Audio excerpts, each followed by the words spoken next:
السلام علیکم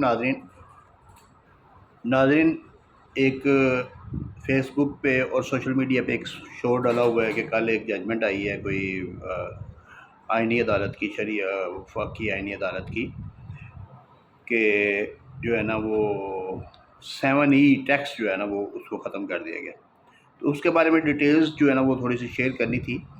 تو آپ کو پہلے ہم شروع کرتے ہیں کہ 7E جو ہے نا وہ کیا چیز تھی. 7E جو ہے نا یہ 2022 میں جو اس کا فائنانس ایکٹ 2022 تھا نا، اس میں ایک جاری کیا گیا تھا، ایک امینڈمنٹ کی گئی تھی اس میں انکم ٹیکس آرڈیننس میں، اور 7E سیکشن ایک ڈالا گیا تھا.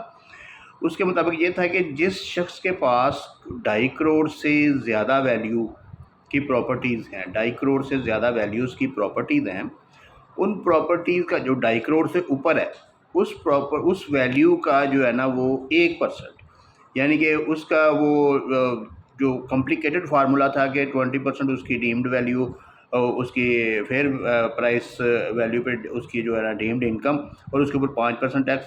تو وہ ٹوٹل بنتا تھا کہ یعنی کہ جتنی اس کی فیئر پرائس ویلیو ہے نا، فیئر پرائس ویلیو یعنی کہ جو ایف پی آر کی مارکیٹ ویلیو ہے، ایف پی آر کی ویلیو کے حساب سے 2.5 کروڑ سے اوپر کی جتنی پراپرٹی تھی نا، اس کے اوپر 1% ٹیکس جو ہے نا وہ گورنمنٹ چارج کر رہی تھی.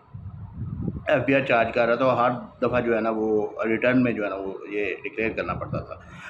تو وہ جو ہے نا لیکن ہوتا نہیں تھا، کوئی چارج نہیں کرتا تھا، کیونکہ اس میں 3-4 سیکشن ایسے تھے جو استعمال کر کے، ایک تو زرعی یعنی کہ اگر آپ ایگریکلچر لینڈ ہے تو اس کے اوپر وہ نہیں تھا، ایک آپ کا اپنا یعنی کہ وہ اگر بزنس ہے تو اس کے اوپر نہیں تھا، اور ایک اگر آپ اس کے اوپر ایک کیپٹل ایسٹ جو ہے نا ایک رہائش کے لیے استعمال کرتے تو اس کے اوپر بھی وہ 7E نہیں اپلیکیبل ہوتا تھا.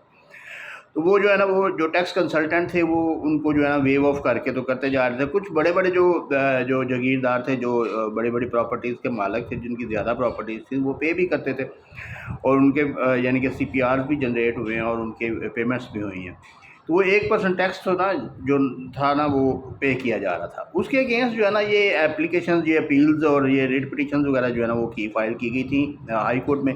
ہائی کورٹ اسلام آباد ہائی کورٹ میں بھی تھی، اور اس کے بعد پھر لاہور ہائی کورٹ میں اور سندھ ہائی کورٹ میں جو ہے نا یہ ڈیسائیڈ ہوئی تھیں، اور یہ ٹیکس پیئرز کے حق میں ڈیسائیڈ ہوئی تھیں کہ یہ جو ہے نا یہ 7E سیکشن جو ہے نا یہ صحیح نہیں ہے. تو کل جو ہے نا ان کے اگینسٹ ایک اپیل لگی ہوئی تھی. وفاقی آئینی عدالت جو بنائی گئی ہے نا، جو جسٹس امین الدین اور جسٹس علی باقر نجفی جو 2 رکنی بینچ تھا، اس کے پاس یہ اپیل لگی ہوئی تھی. اس میں یہ اپیل میں یہ ڈیسائیڈ کیا گیا ہے کہ یہ 7E ٹیکس جو ہے نا یہ الٹرا وائڈ ہے، یعنی کہ یہ بالکل بھی جو ہے نا قابل عمل نہیں ہے. کیونکہ یہ انکم کو ڈیم کر کے اس کے اوپر ٹیکس لگاتے ہیں، یعنی کہ انکم کو سوچتے ہیں کہ یہ اتنی انکم ہوگی اور اس کے بعد اس کے اوپر ٹیکس پہلے لے لیتے ہیں. یہ غلط ہے. یعنی کہ اگر آپ سوچیں کہ کل میرے پاس 100 روپے آنا ہے تو میں اس کے اوپر 15 روپے ٹیکس پہلے ہی دے دوں، تو یہ نہیں کہ یہ چیز غلط ہے. اس طریقے سے نہیں لے سکتے. یہ یعنی کہ یہ اس کا جو اونرشپ کے اوپر ٹیکس ہے وہ پنجاب، سندھ اور یعنی کہ صوبوں کی جو ہے نا وہ رائٹس بنتے ہیں. اگر وہ صوبے لگاتے ہیں تو یہ بیچ میں کر دیا گیا ہے کہ اگر صوبے لگاتے ہیں تو وہ ٹھیک ہے، لیکن اگر جو وفاق نے لگایا نا، وفاقی جو ہے نا وہ اس کے خلاف ہے، ان کا سکوپ ہے یا ان کے جو اختیارات ہیں، جو ریسٹرکشن ہے اس کے خلاف. تو اس کو جو ہے نا کل 7 مئی کو کل علی باقر نجفی اور جسٹس امین جو ہے نا امین الدین خان چیف جسٹس جو ہیں، ان دونوں کا 2 رکنی بینچ کا فیصلہ ہے. تو اس میں 7E ٹیکس ختم کر دیا گیا ہے. اب جس وقت رجسٹری آپ کرواتے ہیں تو آپ کو 7E سرٹیفکیٹ دینا پڑتا تھا، وہ بھی ختم ہو گیا ہے. اور 7E اگر کوئی ٹیکس وغیرہ ادھر پے کرنا پڑتا تھا 1%، تو وہ بھی ختم ہو گیا.